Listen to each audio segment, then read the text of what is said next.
Welcome! Whether you are watching live or just catching up with the replay, this video is for you. If you've ever stood in the middle of a garden center and were completely overwhelmed by the roses around you and did not know which one to pick for your garden. I've been there many times. So today, let me walk you exactly how I would choose a rose for any garden situation. Welcome back to Love Your Roses. I'm Sonia, for those who don't know me, a passionate rose gardener with a garden full of roses. And my garden is quite small with a lot of shady areas, with a lot of hedge I have around and the shade from the house. So I always had to consider which rose I want to buy for a particular garden situation, be it a sunny spot or a shady area. And I've been in at rose breeders so many times. And every time I just thought, oh my God, which one of these beautiful roses I want to buy. And it was always a big question because you have to consider so many questions, so many characteristics of rose and so many points. So after we have finished today's live stream, you will know the three most important questions that you should ask yourself and answer before you go and buy a rose. And from my experience, if you do so, you will probably end up with much better choice for your garden of a rose that you then plant and you then will enjoy much more than you did maybe in the past or you could have without us answering these questions. So let us jump in directly into it. So the first question that you have to answer is, how much space do you actually have? What is the space where you want to plant your rose?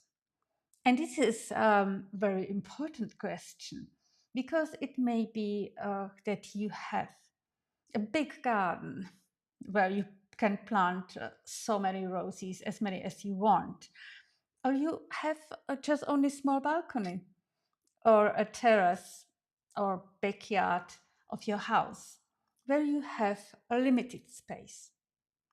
So the first question you will ask is whether you want to have a small rose or a big rose. And this one that is just on the picture is a wonderful Souvenir de Greville, a ground covering rose. And I hope that you like it because this rose I like very much. I use this rose in my garden as a binding rose. And I call it binding because I use it on several spaces, not just only here in the front yard, but also on the side to the neighbor or in the backyard so that the garden is more of a harmony. But back to the type of a rose, how much space you can. And you can here see that it's perfectly suited for a bed. But what if you have a small space like a balcony? You probably would think, I would like to have a rose in a pot. If you have a balcony, you don't have earth or bed where you could actually place your rose. So like here, I have next to my entrance simply few pots where I planted roses to make the area much nicer. And you can do so as well. But if you have a balcony, you probably may think of buying roses that are suitable for the pots. Not every rose is suitable. When you go into the rose nursery, there are so many roses, but they are all very small And you can see it, some of them are maybe a little bit bigger, but still, they are young roses. Maybe the first year that were planted in a pot. So you hardly can see how the growth habit of a rose will be. So before choosing a rose for your balcony, check the label. Usually there is something like this rose is suitable for pot, or there is just kind of pot sign on the label so that you can put it then there. Because you want to have in a pot very nice compact shrub. And this rose that I have just picked up for you is called Nautica. It's wonderful rose with lavender, very beautiful shaped bloom, and it's even ADR rose. But we will come to the ADR point later.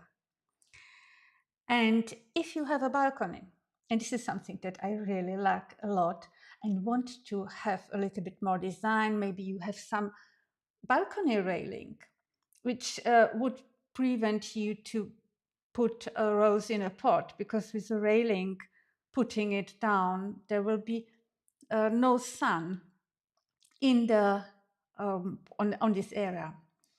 You can very easily put a standard rose or a tree rose into a pot, and you can see just only stem of it here later on, but I will show you. This one is dwarf rose called Heidi Klum, also suitable for a pot. But this one I wanted to show you. This is the beautiful little white pet.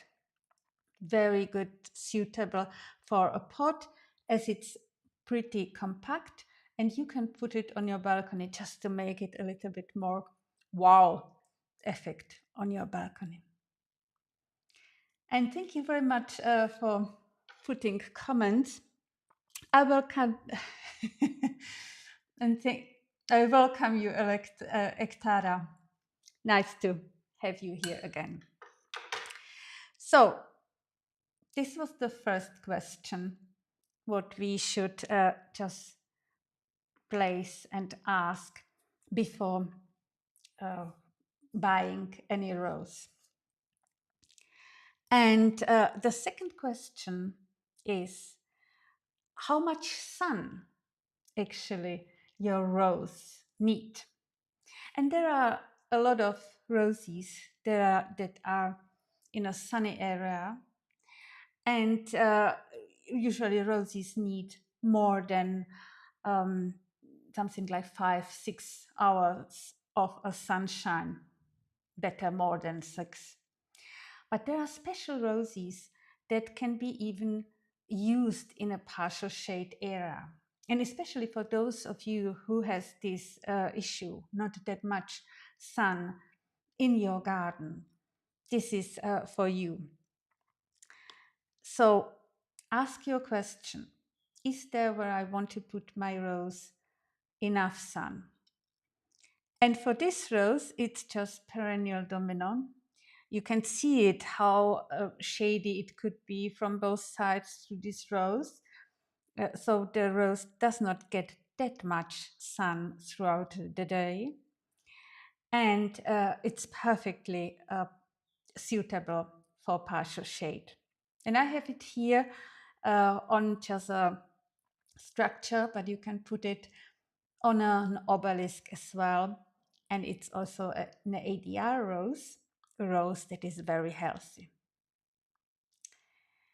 Another example of shrub rose that is very suitable for a partial shade is this one. But before I tell you the name, just let me speak about the fact that if you use roses like for partial shade, usually roses that have very simple blooms are much more suitable than the roses like David Austin that are very beautiful with beautiful cups, but partial shade not always the best for these roses. Simply check the label again whether the rose is suitable for this partial shade or whether the rose is suitable for full sun. This is the second criterion that I always check before I pick up a rose. And this one, maybe some of you may already know about this, is ballerina, shrub for partial shade perfectly. And I like it very much because it has such a very optimistic small bloom. So, the last but not least, major question that you should ask yourself is, what is your goal? What you actually want and expect from the rose? And now we come to the area where probably the heart is jumping, because this is the area where you really then have a look on the rose because of its personality, how the rose looks like, how the rose perform, what color it has. So this one that I've just shown you is a beautiful test of the Herbavilles. And this rose is very suitable for an obelisk. It's one of my favorites. It's beautiful David Austin rose. And it's wonderful, and especially for you if you are picking up a rose with this huge bloom, rose bloom. So this is maybe the first also criterion that you look. How should the bloom look like for you? What is the feeling that you want to create in your garden or in the area where you want to place a rose? Then there is the fragrance. A lot of people want to have fragrant rose. Some roses are very fragrant. Some have only very subtle fragrance. And this one that I picked up for you as an example is very fragrant and has the fragrance of old roses. The name is the Mayflower. It's David Austin rose, shrub rose that grows something about 1 meter and blooms pretty early in the year. It has such wonderfully shaped bloom, and it looks really beautiful with the color it has, the pink one. So the fragrance is very important as a criterion. And the second, for most of us, is the color. We are buying colorful roses that just simply touch us. And this is wonderful example of a very colorful rose, violet color, but sometimes just shading into lavender when it matures. And for those of you who love violet roses, this rose is called Minerva, and it's really beautiful. I have planted this rose in a pot. It's suitable for pot, and I really like it. But there are so many colors of a rosy, so you can just choose which one suits best for your situation, for your garden. What I very often do, I combine the colorful roses with white roses because it creates such a nice calming effect, and it looks simply beautiful. And I also, this is maybe for some of you who want to plant more roses in the middle of your garden, I try not to mix too many colors if your garden is small. Usually 3 colors are more than enough, and then that's it. Otherwise, you may end up with a garden full of colors, which would be for some of us very nice, but it then is just in danger to lose the harmony in the whole structure, in the whole garden. And the third criterion in a category, what is your goal, what you want to have from your rose or achieve, is the maintenance. And I think that the maintenance is a very important part to consider, because nowadays we want to have roses that we plant and then can forget. I mean, the maintenance of roses is very important in the spring to prune them, to bring them back in shape. But usually after that, if you have a very healthy rose, you don't need to do that much. And I've made some videos about what to do after the pruning season to bring your roses into bloom again. But as here in this case, Guirlande d'Amour, it is very healthy and it's an ADR rose. ADR means here in Germany that the rose was bred very healthy and usually can be grown without any chemistry in between. So if you are a new beginner to a rose topic, beginner rose gardener, I would always recommend very healthy rose. Pick up a rose that you don't need to spray throughout the season, and then the rose will bring you what you actually want from it. And I hope that it will bring you a lot of joy. So, do you have any questions to me? I have some questions that I've seen. So, some of them we already discussed, like, can I grow roses in a pot on a balcony? And this is exactly what I've meant at the beginning. You can but pretty well grow roses on a pot in a balcony, but make sure that you have or pick small shrub roses or standard roses.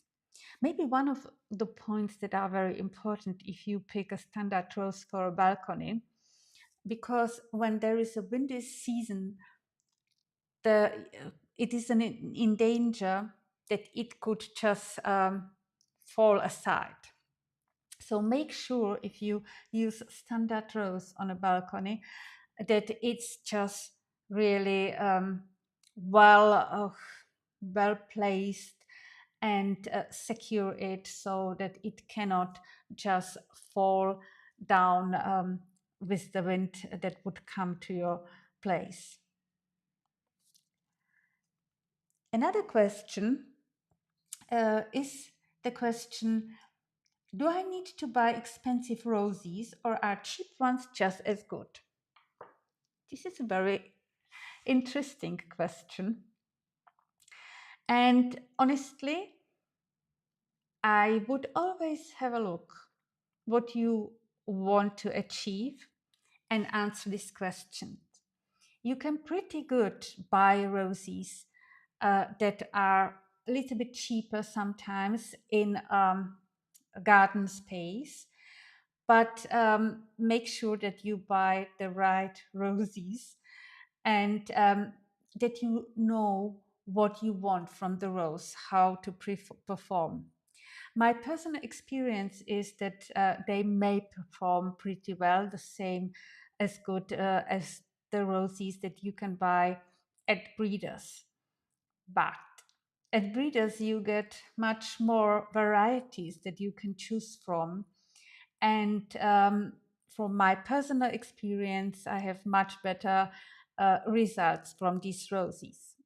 A part of the fact that when you buy a rose at their place, you can ask them questions and they usually are very helpful to answer the questions you may have when you are there to pick even better rose that you would want to get.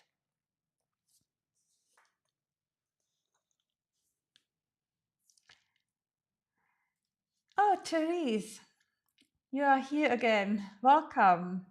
Are tree roses easy to grow in a pot? Well, honestly, I think that this is the same as with any other roses.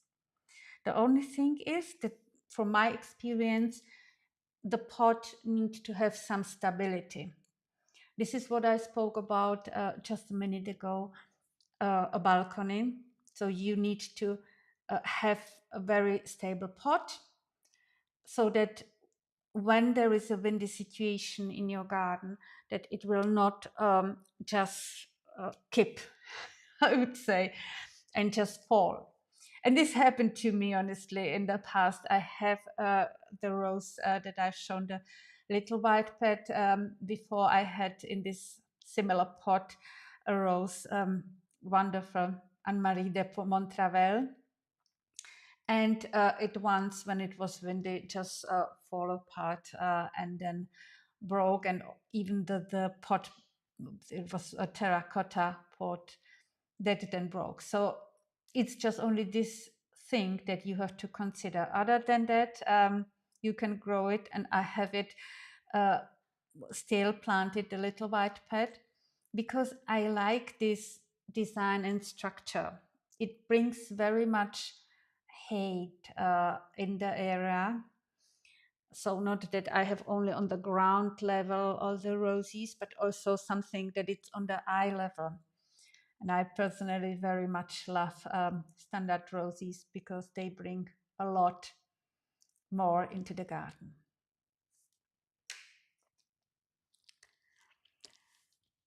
So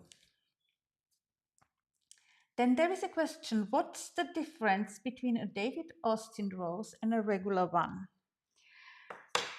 So this is a very interesting question.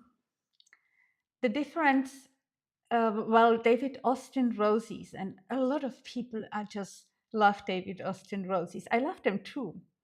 But there are so many other roses and rose breeders with beautiful varieties, not just only this one. He is very popular.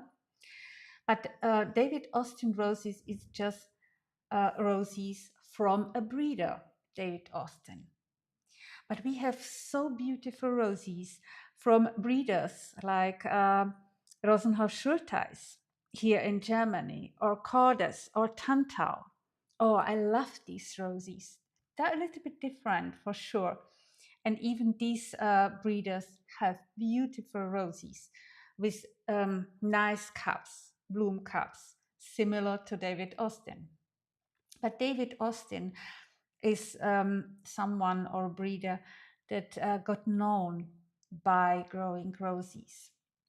And I love his roses too. I've shown you the Mayflower, Tess of the Herbavilles as well. These two roses are from David Austin.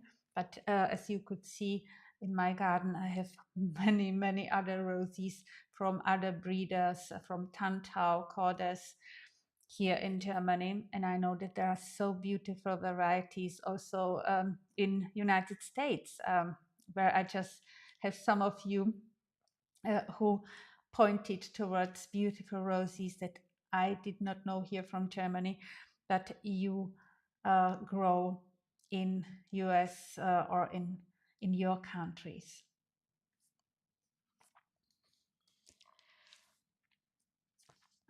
And the last question that we will speak about today is, I have a north-facing garden, can I still grow roses? This is a good question because I would always say, yes, you can, but this is as with my house. My house, in the back of the house, this is the north side. And directly next to the house, there is the shade. And I don't put the roses on the shady wall because there is not enough sun. It's very cold there. And roses that I put near the house struggle a little bit. And I know about that. I put it there because I simply wanted to have roses everywhere, but I took shrub roses, very resistant ones, just to have a little bit bloom there. But have a look where the shade of your house or in your garden, north-facing garden is, where it ends, and then place your rose in there. If there is only shade, then probably this is not a space where I would plant roses. But if there is enough sun, few hours a day, then I would go for the healthy roses suitable for partial shade and simply try it.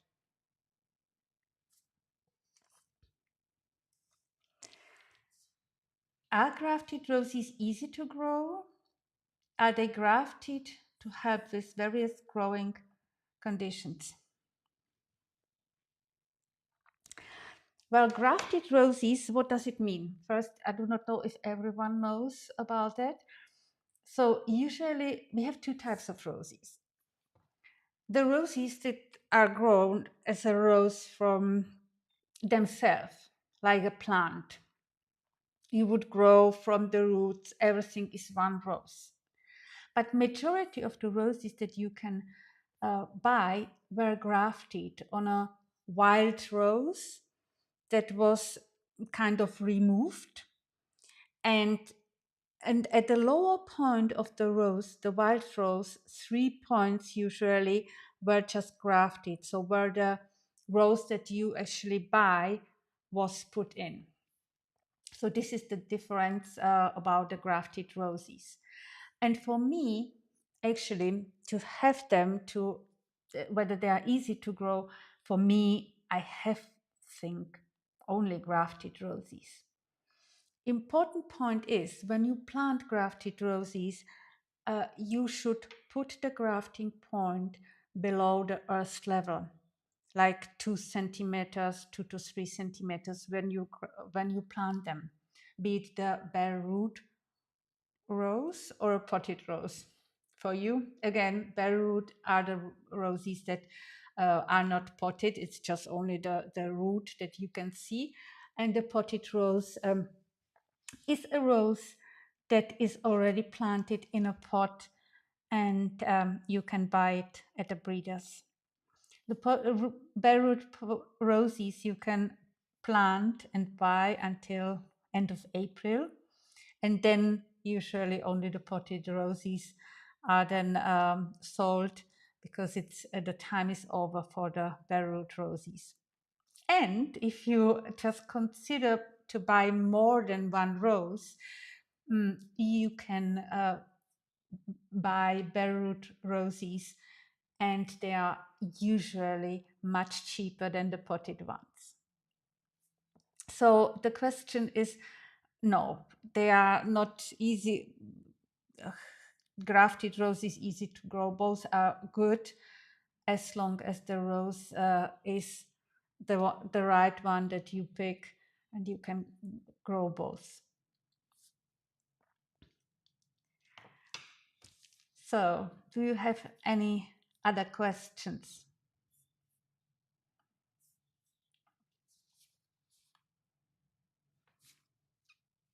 If the answer is no, then thank you very much for watching today. I have this week video that will go through a little bit more characteristic that you may consider for buying roses. So you may watch it later on. I thank you very much for staying with me here today. And with that, I see you next time in the next video. Wish you nice rest of the Sunday. Bye.